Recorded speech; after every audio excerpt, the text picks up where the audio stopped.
Well, hello, hello. How you doing today? Good. How are you, Paul? I'm doing wonderful. Thank you so much. So happy to have you on with us. Yes, great to be on. Yes. Well, we're excited to talk to you about this movie because this one, oh my gosh, we haven't really seen you like this before. So this is kind of cool, right? And it's fun for you, right? Yes, it's one of those roles that is a once in a lifetime opportunity for an actor.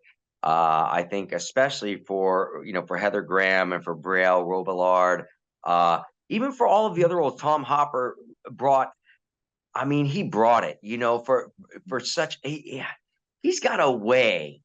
It's so interesting to watch him act because he has this way, this subtle, I don't know what it is, but you can't help but love and find humor in his performance. That's so real, though. The reason why it's funny is because you know this character. You've seen this person before, you've known this person before. He's the most dangerous guy in the Wild West, but when the gunshots start going off, he makes so and so go first. You know what I mean? So it's like there's a reason why he's still alive. And it's just he's fantastic in this. Heather Graham's fantastic in it. But and having the opportunity to bring a character like this to life, David Lipper, I got to give him all the credit in the world for this. I did a small role in a movie of his called Joe Baby a couple years back, and it was not the same dialect or same thing, but he was a Southern dude. He was a hit man. It was a small role, but I found something dynamic in it that he was like, oh wow, this guy should be working more often.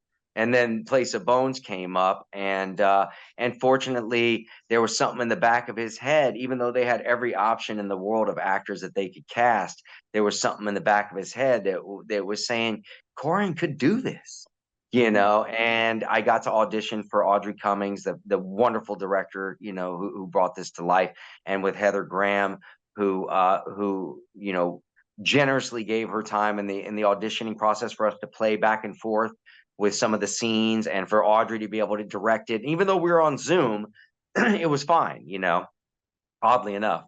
And she gave the nod. I just, God bless them all, because this is a role of a lifetime for me. It's one of those, I've had a couple of them over the years where I felt like it's a rare opportunity to get such an in-depth opportunity to bring a character to life.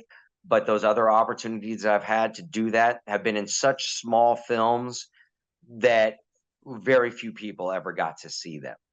The performances, that is. So like, there was a movie I did, Foreign Correspondence, back in the late 90s, that was a really wonderful slice of life movie, that no hardly anybody ever saw, that I loved doing. Richard Speck, an indie film that I did, that was a wonderful, wonderful script. And even playing the role of the serial killer. Why is his name slipping my mind? Uh, I've been a lot. It's been a lot of interviews. Been doing a lot of yeah. You've been doing a lot of Ted things Bundy. too. Yeah, playing Ted Bundy. Yes. It was a very small film that we did, but the script was very meaty, and there was a lot a lot of chance to create a character in that. And in this, it's the same experience, but in this case, Heather Graham, Tom Hopper, Cowboy Cerrone coming in playing he doesn't even have to act; he just has to be Cowboy Cerrone. And with such an incredible team, the cinematographer, whose name I always butcher, but Andres Suzgi, it was That's a good he did pronunciation. such a fantastic job, on Reservoir Dogs, Oh, and on Pulp Fiction, and the list of other movies that he's done. People would be like, "What? What? What?" yeah. So with Audrey Cummings at the helm, and him, steering the ship, with that camera, and her vision, and his lighting, his vision, I mean, you can literally screenshot any moment in this film, and frame it and hang it on your mantle, and people will be like, wow, that's art.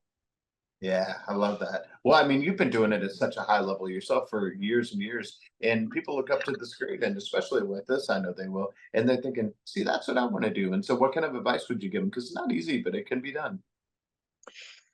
Look, if you're going to become an actor, it has to be a lifestyle choice. It can't even be so much of a career choice.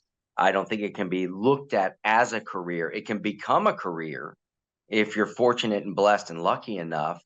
Uh, you know, for me, I could say that it has been a career, even though at times the struggle to continue riding that horse was such that it almost felt like, wow, is this even worth it anymore? And then films like Place of Bones come up, and I read that script that Richard Taylor wrote, and I'm looking at David Lipper going, you really are going to give me a chance to play Austin Calhoun? Seriously? You're going to give me that opportunity? You're going to trust me to deliver, on such a high stakes game with Heather Graham and Tom Hopper. And even though I've never stopped working in my entire career, people will say, oh, he's done a bunch of B movies, this, that, the other. I do movies because I love to act.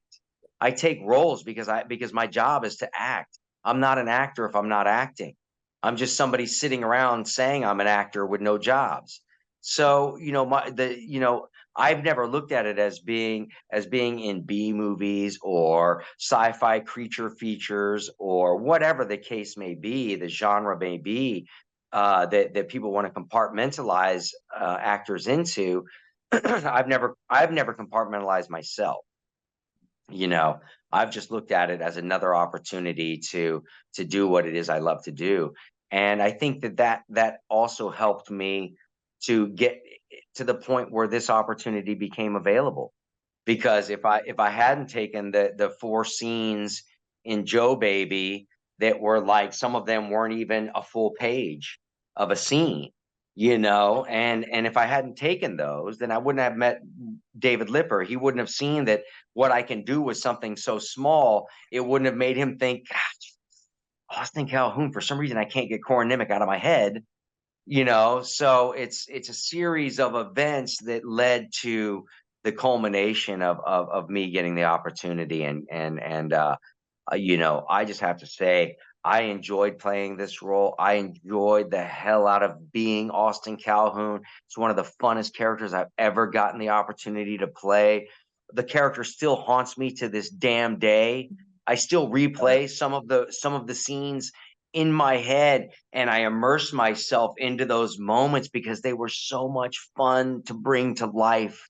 I got to tell you, so much fun to bring to life. God bless Richard Taylor. He wrote a hell of a script, and what was brilliant about it is that when Audrey Cummings and David Lipper got their hands on this script, uh, they didn't try to change it from something that it was into something more formulaic. You know what I mean? This was a passion script. He wrote it for because he had to write it, not because he was paid to write it. And money didn't become involved until well after the script had been written. I don't know how many years it sat around collecting dust on his desk as a passion project, but all writers, me too, have stacks of scripts we've written over these years, because if we didn't write the script, the story was going to literally eat us alive. And that's how some of the best scripts get written, and this is one of them.